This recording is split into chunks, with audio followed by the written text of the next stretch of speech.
What's up, guys? I hope you're all doing well, and thank you so much for popping into my review for the 2002 original animated film, Lilo and Stitch. This is in preparation for the release of the live-action film coming out in just 1 week today. So I wanted to re-review this, especially since the film released on 4K Blu-ray. I think this was a real silent release. I think this was probably online only. Not a lot of people probably even know that this came out on 4K. Maybe it is in a store somewhere, I don't know. But it's available on Amazon now. Maybe you could even get it on Walmart.com. I have no idea. But regardless, the film is out on 4K, and it looks beautiful. It's the best it's ever looked, and it's the best it's ever sounded. The film itself is also a winner, and it's a banger. And you can see why the character Stitch has become such a pop icon. Anywhere you go, you're going to see Stitch something. And I think that's really special. And I think it's what Chris Sanders brought to it. Chris Sanders, the co-director, I think he even co-wrote the film. And Dean DuBois, filmmakers behind How to Train Your Dragon, the original How to Train Your Dragon, which I just reviewed on the channel a couple days ago, leading into the release of that live-action remake. So it's nice to see the roots of those filmmakers and what they were able to do with this movie with 2D animation, because I'm sure with 3D animation you're probably open to do a lot more. 2D, you might be a lot more limited. I really don't know. They don't make movies like this anymore. But I'm so happy they did, and I'm so happy they exist, because you wouldn't have a film like Lilo and Stitch, which came out in 2002. The Disney Renaissance had just ended. You just had films like Beauty and the Beast, The Lion King, and Tarzan that just kind of rip-roared through cinemas. And then you had Emperor's New Groove, which came out and people liked, but there was that dinosaur film that I think a lot of people were scratching their heads about. But in 2002, I think this film also opened with Treasure Planet, which came out later in the year, I believe. I think this was the summer release, and Treasure Planet was the later in the year release.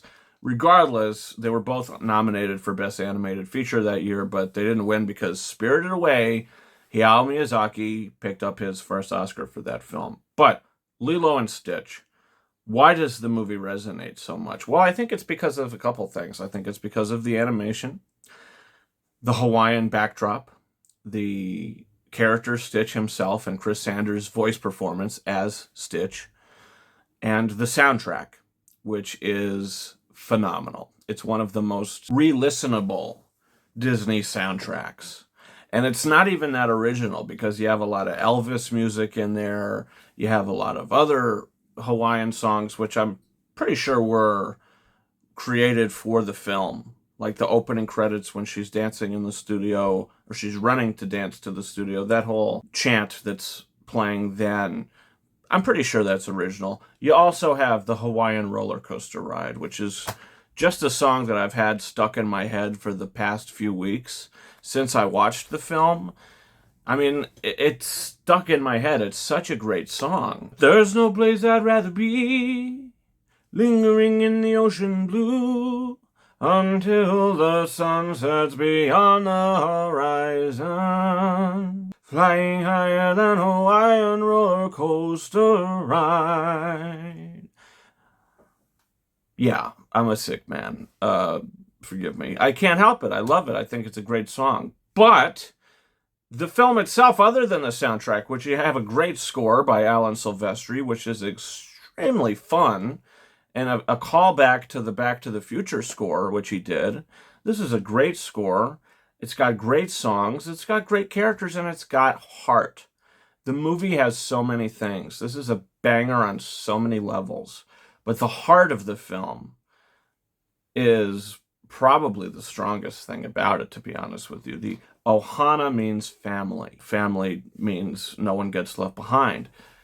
And that story is so powerful, especially because when you learn about the parents, Lilo is being watched by her sister. Why is she being watched by her sister? Well, because the parents aren't around anymore. When you find out about that, it breaks your heart. And then you have Stitch, this character that's meant to destroy and kill.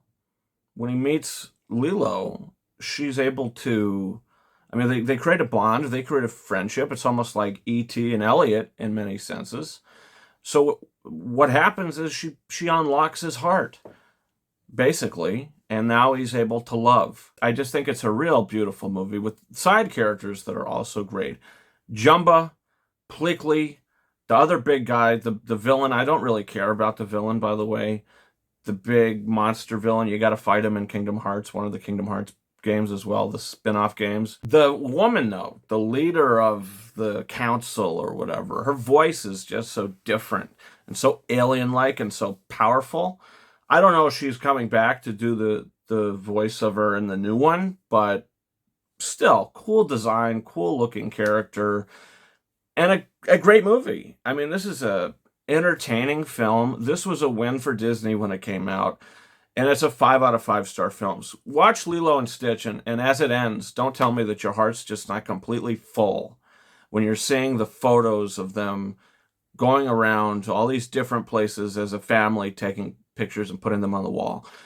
And then the last photo, I don't know if anybody even realized, but after the pictures end, the last one is the picture that she had under her pillow of her parents, but there's a cutout of Stitch with them.